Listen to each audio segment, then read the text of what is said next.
Hello friends, Radhe Radhe ji. मैं जब भी आप लोगों के साथ बात करने आती हूँ, मैंने कोई भी पॉइंट्स नहीं लिखे होते, ना ही मैंने कुछ नोट किया होता है। मेरे जो मन में होता है, मेरे जो मन की बात होती है, मैं आप लोगों के साथ वही शेयर करती हूँ।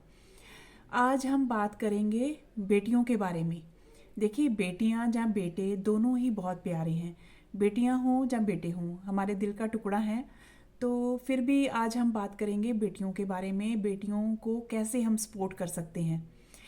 मेरा कहने का ये तात्पर्य है कि बेटियों को बहुत बहुत प्यार करना चाहिए। बेटियां घर की खुशियां हैं, बेटियां घर की रौनक बढ़ाती हैं, खुशियां बढ़ाती हैं। बेटियों के ऊपर दो घरों का दायित्व आ जाता है। पहले तो वो अपने पेरेंट्स के घर में बहुत खुशियां बखेरती हैं, फिर ससुराल में दो घरों को संभालती हैं आफ्टर मैरिज। तो बेटियों को स्पेशल केयर इसलिए मैं कहती हूँ कि मिलनी चाहिए। बेटियों के ऊपर हम बहुत सी कई दफ़ा पाबंदियाँ लगाते हैं, बेटों के ऊपर भी अब पाबंदियाँ लगाते हैं, बेटियों के ऊपर थोड़ी सी ज़्यादा लगाते हैं। बेटियां ये चीज़ महसूस करती हैं कि हमें क्यों रोका टोका जाता है, बाहर अंदर जाने से हमें क्यों रोकते हैं हमारे पेरेंट्स, फ्रीली हमें क्यों नहीं जाने देते।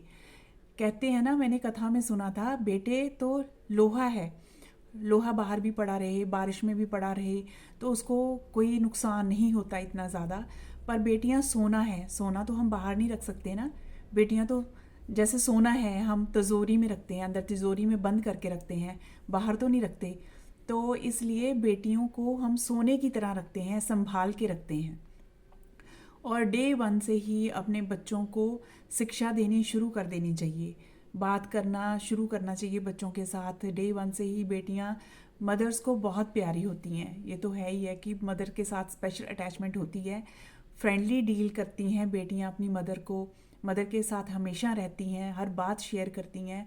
और मदर को डे वन से ही बेटियों के साथ एक अच्छा बॉन्ड बना के रखना चाहिए, उनके टच में रहना चाहिए। जैसे जैसे बेटियां ग्रो करती जाएं, यंग एज में भी बेटियां सारी अपने दिल की बात मदर के साथ कर सकें।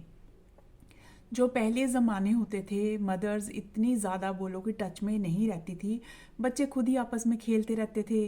कह लीजिए ज़्यादा बच्चे होते थे, तीन तीन चार चार बच्चे होते थे, खुद ही मस्त रहना, खेलते रहना। पर आज का जो दौर है, एक एक दो दो बच्चे हैं और वो ज़्यादा ही पेरेंट के साथ ज़्यादा क्लोज होते हैं।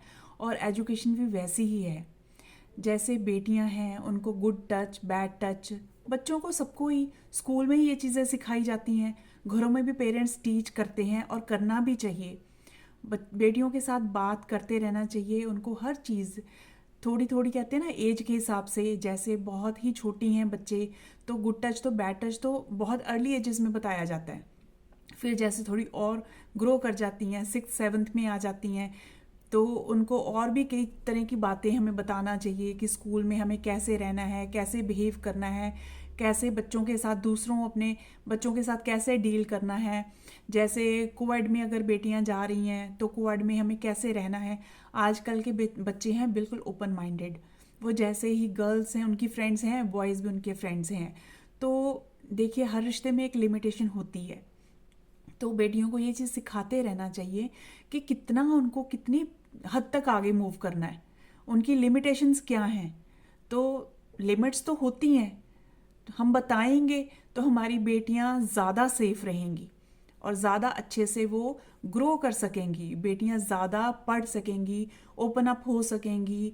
उनके लिए कह लीजिए कि बिल्कुल वाइड फील्ड होगा, वाइड फील्ड होगा ग्रो करने के लिए। बाहर एजुकेशन लेने के लिए वो हॉस्टल्स में जा सकती हैं, आगे हायर एजुकेशन के लिए बेटियां कहाँ कहाँ नहीं पहुंच रही।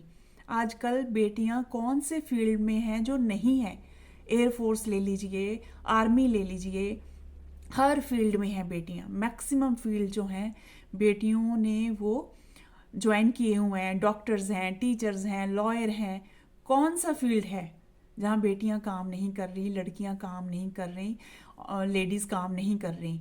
पर मैं हर स्टेप बाय स्टेप एक एक एज का जो दायरा है उसके अकॉर्डिंग मैं बताना चाह रही हूँ।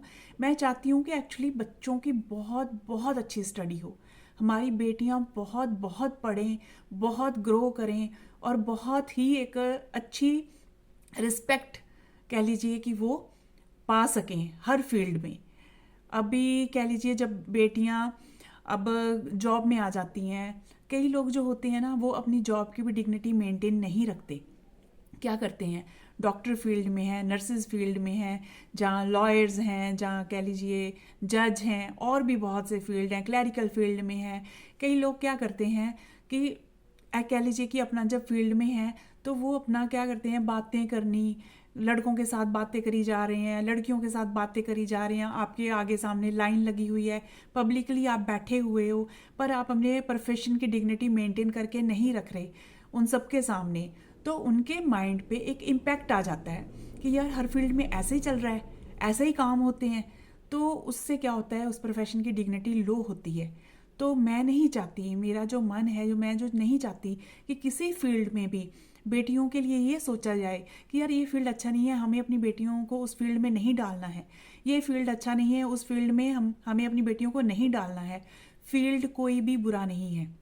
मेरे कहने का यही तात्पर्य है कि कोई फील्ड बुरा नहीं है। बेटियों को ओपन अप हर फील्ड में जाने के लिए परमिशन मिलनी चाहिए, अगर हम अपने प्रोफेशन की डिग्निटी मेंटेन करते हैं। हमें अपने प्रोफेशन की डिग्निटी मेंटेन करनी चाहिए, क्योंकि बाकी लोगों के लिए भी कह लीजिए ना कि एक बंदा काम कर रहा है, पचासों के लिए, हज़ारों, लाखों के लिए वो सबक बन जाता है। आप अगर कहते हो कोई काम करते हो, एक बंदा जो एक काम करता है वो अच्छा काम कर रहा है, तो वो कह लीजिए दूसरों के लिए वो एक मार्क सेट करता है कि मैं इस वे से चला हूँ, इस वे में मैंने अपना एक मार्क सेट किया है। हम लोग क्या करते हैं, दूसरों की तरफ देख के सीख सकते हैं। अगर हम अपने फील्ड में अच्छा काम नहीं कर रहे हैं, कह लीजिए कि पब्लिक के सामने हम अच्छा पेश नहीं आ रहे हैं, तो दूसरों के ऊपर वो गंदा इम्पैक्ट डलता है, वो अपनी बेटियों को आगे नहीं बढ़ने देंगे। ये होता है, हम लोग कहते हैं ना कि ये नहीं होता, ये चीज़ें इफ़ेक्ट करती हैं। जो हमारे पेरेंट्स थे, उनके माइंड में बहुत सी ये चीज़ें थी कि किस किस फील्ड में लड़कियां सेफ़ नहीं हैं, किस किस फील्ड में हमें बेटियों को नहीं भेजना है, ये रेप्यूटेड जॉब नहीं है, यहाँ रिस्पेक्ट नहीं है। हर जॉब रेप्यूटेड है, हर काम रेप्यूटेड है। हमारे जो लोगों की मेंटालिटी बनी हुई है कि ये काम रेप्यूटेड नहीं है, वो काम रेप्यूटेड नहीं है, ऐसी कोई बात नहीं है। ये चीज़ें हमें दिमाग से निकाल देना चाहिए, और जितना भी हो सके हमें अपनी बेटियों को सपोर्ट करना चाहिए कि वो ज़्यादा से ज़्यादा पढ़ सकें, और किसी भी फील्ड में वो जाना चाहें वो फ्रीली जा सकें। उनके ऊपर जो लिमिटेशंस पेरेंट्स लगाते हैं वो ना लगाएं। जब हम पढ़ते थे, हमारे जो टीचर्स थे ना, वो एक चीज़ कहते गलती एक बंदा करता है, रूल सबके लिए बन जाता है। अगर बाकी 50 लोग गलती नहीं भी कर रहे ना, 50 का बैच है, अगर एक बंदा, एक लेडी, एक लड़की गलती करती है ना, तो रूल 50 के लिए बनता था। जब मैं हॉस्टल में रहती थी ना, ये बात सच में होती थी कि एक बंदा गलती करता था, 50 के लिए रूल बनता था। तो जो चीज़ें मैंने फेस की है, एक्सपीरियंस की है, मैं अपने एक्सपीरियंस के हिसाब से आपसे बात कर रही हूँ कि मैक्सिमम बच्चों को गाइड करिए कि कैसे बिहेव करना है फैमिलीज़ में, स्कूलिंग के दौरान, अपने हॉस्टल्स में, स्टडी के दौरान, यंग एज में, और अपने प्रोफेशन में। बाकी उस टाइम तक बच्चे आते आते बहुत कुछ सीख जाते हैं। आजकल तो यंग बच्चे ही बहुत कुछ सीखे हुए हैं। कह लीजिए कि जो सोशल मीडिया है बहुत कुछ सिखा रहा है, बच्चे बहुत एक्टिव हैं, बहुत स्मार्ट हैं, उनको कुछ इतना ज़्यादा समझाने की ज़रूरत तो है नहीं है। पर फिर भी कुछ चीज़ें पेरेंट्स को साथ रह के समझाते रहना चाहिए। बहुत सी चीज़ें हमें बताते रहना चाहिए बच्चों को कि वो जो टीनेजर्स हैं, वही टाइम है वो अपना एक गोल सेट करें, उसके लिए हार्ड वर्क करें, और अपनी ज़िंदगी में बहुत कुछ अचीव करें, बहुत पैसा कमाएं, बहुत रिस्पेक्ट कमाएं, अपनी डिग्निटी मेंटेन करें, और बहुत अच्छे से लाइफ बिता सकें। कहते हैं ना कि पैसे की वैल्यू नहीं है। ठीक है, पैसे की वैल्यू नहीं है, रिश्तों की वैल्यू है, बहुत सी और चीज़ों की वैल्यू हम कह सकते हैं, पर पैसे की भी वैल्यू है। अगर आप खुद पैसा कमाती हो, अगर कोई लेडी पैसा कमा रही है, लड़की पैसा कमा रही है, कि उसकी तो कह लीजिए कि रिस्पेक्ट डबल हो ही जाती है, उसकी रिस्पेक्ट में बढ़ ही जाएगी। सब लोग बहुत उसको पसंद करते हैं, सब लोग बहुत एडमायर करते हैं कि वो डबल वर्क कर रही है, घर में हाउसवाइफ की तरह अपना घर भी संभाल रही है, बाहर अपना जॉब भी संभाल रही है। ये एक फैक्ट है। एक फैक्ट है। हाउसवाइफ किसी से कम नहीं है, वो भी उतना ही वर्क कर रही है, उतना ही वो एक्टिव रहती है, सब कुछ करती है। पर जब हम खुद अपने हाथों से खुद पैसा अर्न करते हैं तो उसकी तो बात ही अलग है। और बेटियों को मैं इसीलिए बात करने आई कि बेटियों को कोई काम, कोई हुनर सिखा ही देना चाहिए। हर हुनर मैक्सिमम आना चाहिए। किसी फील्ड में आप परफेक्ट हो जाओ, परफेक्शन लेके आ जाओ, तो कहीं ना कहीं काम आ ही जाता है।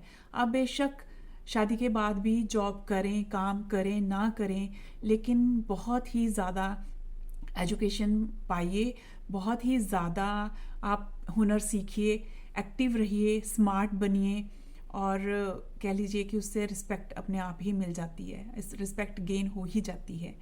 और आज मैं पेरेंट्स को भी ये रिक्वेस्ट करने आई हूँ कि बेटियों को कभी भी शादी के लिए फोर्स मत करिए।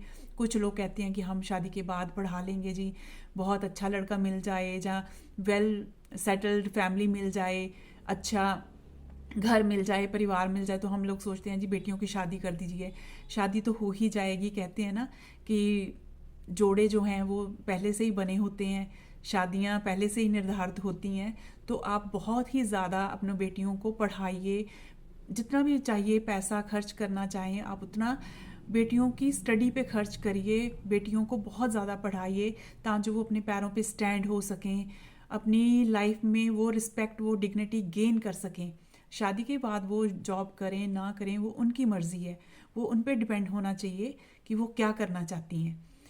पर मेरी यही रिक्वेस्ट थी आज की बेटियों को बहुत सपोर्ट करिए, बहुत पढ़ाइए, वो उतनी वेल हो जाएं, अपना अर्न करने वाली हो जाएं, और उसके बाद रिस्पेक्ट तो मिल ही जाती है, सारे उसकी वाहवाही करेंगे, ये तो एक फैक्ट है ही है।